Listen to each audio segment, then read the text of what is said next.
kwenye mvua za mwaka 2024. Utakumbuka kwamba Dar es Salaam ilipatwa na mvua nyingi na ambazo mwisho zilipelekea baadhi ya madaraja kubomoka na barabara zake, lakini pia ni kitu ambacho kilipelekea baadhi ya wananchi kupoteza maisha yao na baadhi ya wananchi kupoteza mali zao zikiwemo nyumba, mifugo na mambo mengineyo. Na mvua zile ambazo zilinyesha kwa wingi wakati ule zilisababishwa na kinachoitwa mabadiliko ya tabia nchi. Na kwa mantiki hiyo, mwaka huo huo kulishakuwa na mipango ya kujenga madaraja na barabara katika maeneo mengi ya mkoa wa Dar es Salaam. Lakini kama mjuavyo, wakati fulani nchi nzima inagawana keki ndogo iliyoko katika Wizara ya Fedha pale Hazina. Tulipata bahati ya kumwelezea Mheshimiwa Rais wa Jamhuri ya Muungano wa Tanzania kuhusu umuhimu wa mkoa wa Dar es Salaam kiuchumi, kidiplomasia na katika masuala mengineyo.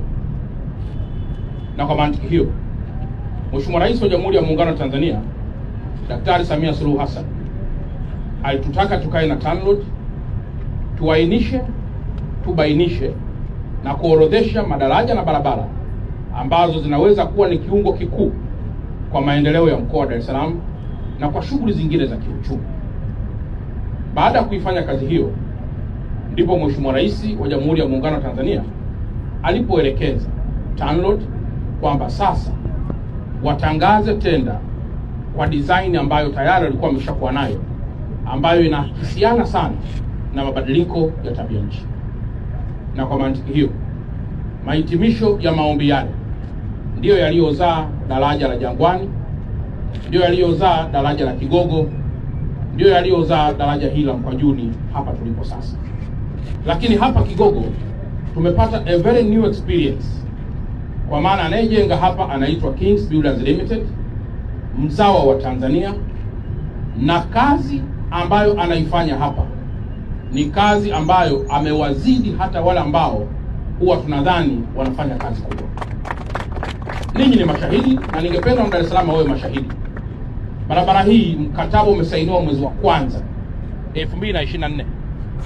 Na baada ya kusaini mkataba huo, nyewe mnafahamu kuna mambo mbalimbali. Kuna mvua imekuja ikanyesha 2024, mwezi wa 3, wa 4, wa 5 kama mnakumbuka. Pote hapa pakajaa kiasi kwamba ujenzi usingeweza kuwezekana. Kwa hiyo huyu mtu ametumia almost kama mwaka mmoja mpaka hapa tulipofikia.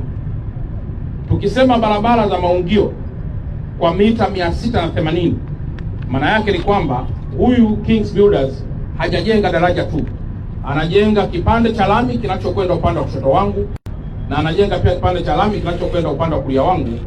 Jumla inakuwa ni mita 680 kasoro tu kilomita moja, mita 320. Barabara hiyo itakamilika kwa kiwango cha lami, lakini kama mlivyoona amenyanyua barabara hii kwa zaidi ya mita 6. Hii daraja kutoka pale chini amejenga piles karibu 40, kwa maana upande huu 20 na upande huu 20. Ujenzi uliofanyika hapa ni ujenzi mzuri, ujenzi wenye kiwango, speed yenye kiwango, na huyu sisi kama viongozi wa mkoa tunamrecommend pia kwa TANROADS na kwa watu wengine kwamba anastahili kupewa miradi mikubwa zaidi kwa kuwa ni kielelezo kizuri kwa wakandarasi wazawa. Anitoe rai kwa Dar es Salaam wote kwamba tunapokuta miradi kama hii inajengwa, na hapa tuliposimama, nyinyi kama mnakumbuka, kwa mara ya mwisho kuna wenzetu zaidi ya 4 walipoteza maisha hapa baada ya gari yao aina IST kusombwa na maji wakiwa nadhani maji ni mafupi. Kwa hiyo daraja hili kunyanyuliwa hapa ni ishara kwamba moja, tabia kufunga barabara na kuchelewesha shughuli za kiuchumi haitakuwepo. Lakini mbili, riski kubwa ambayo ilikuwepo kwa wenzetu wengi na hata sisi wenyewe na kupoteza maisha haitakuwepo. Lakini tatu, kama mnajua haya ni maingilio ya Mto Ng'ombe. Mto overflow ni hatari kwa maisha ya watu, lakini pia ni hatari kwa makazi ya watu. Sasa daraja hili kujengwa hapa, maana yake ni kwamba makazi ya watu hayatakuwa tena kwenye hatari. pamoja na kwamba hayatakuwa kwenye hatari, bado kuna umuhimu mkubwa kuendelea kutoa elimu kwa Watanzania wengi na hasa wa Dar es Salaam kuto kujenga tena mabondeni.